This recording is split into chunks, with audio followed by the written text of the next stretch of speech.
Nabili ng asawa ko.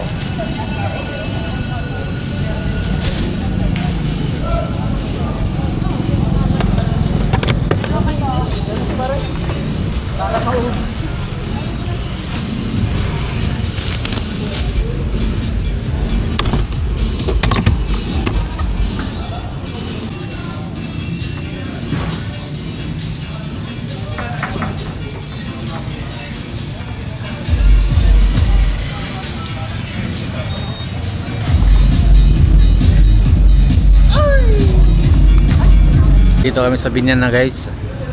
Nag-park lang tayo dito sa gilid. Dito sa Binyan pagka gabi, punong-puno ng tindahan yan dyan sa gitna, mga nagtitinda ng gulay. Pero pagdating na ng umaga, sisimulan na silang magligpit. Kagaya dito sa kabila, oh, nagliligpit na sila dyan. Tapos yung iba naman kasi mayroon pang nabili, yan, hindi mo na agad-agad na ligpit. Malinis kasi dito kaya may disiplina rito eh. Ayan, lumang gusali ng Binyan, panahon pa ng Kastila yan. Sinihan din yan dati. Ay, yun pala yung sinihan sa kabila. Traffic na dito oh. Gawa ng basura guys oh.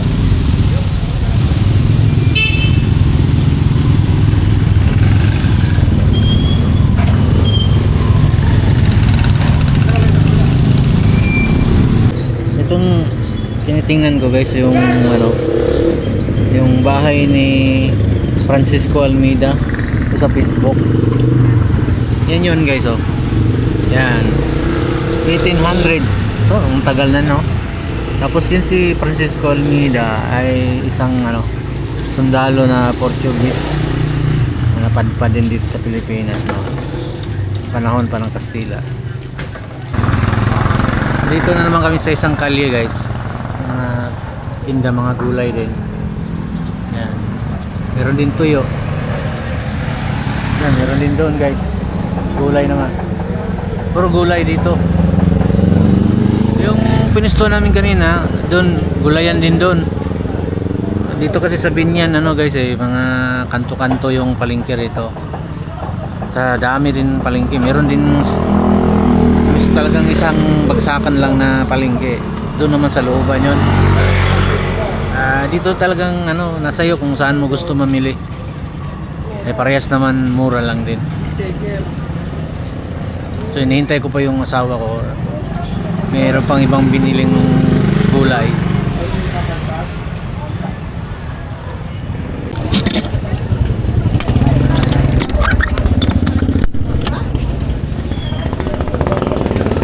Pa.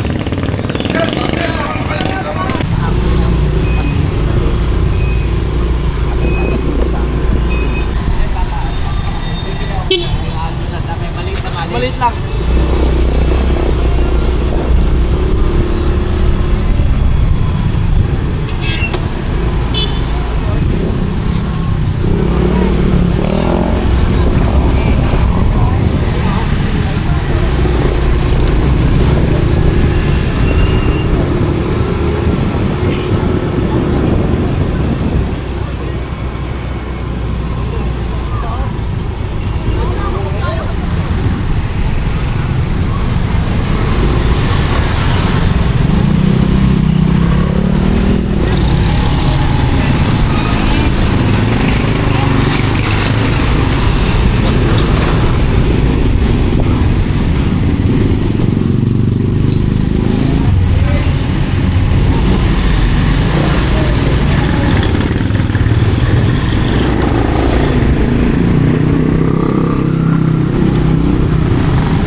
Papakabit lang ako ng ilaw, headlight.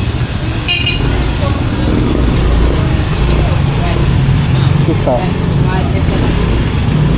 Papakabit lang ng headlight. Meron na akong headlight eh. Papakabit lang. Papakabit lang ng headlight. Ah.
Aray ko.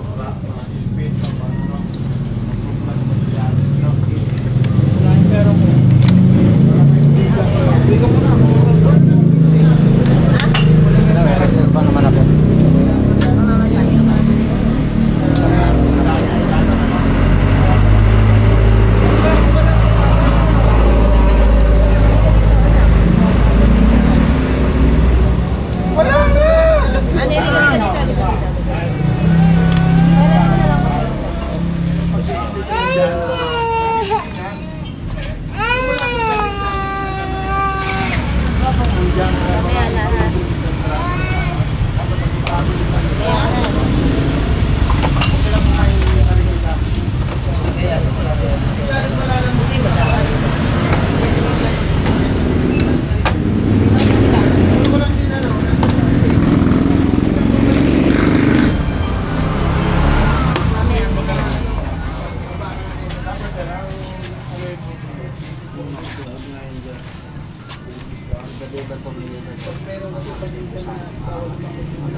Dito na kami, nakarating na kami mga ka-Drox.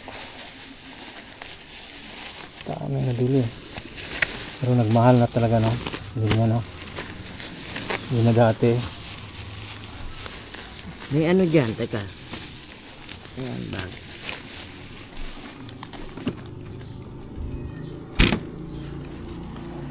Ang tao sa taas.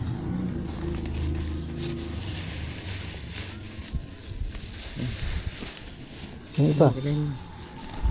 Hindi mo nakasusa eh. Kaya mo na, araw naman ngayon.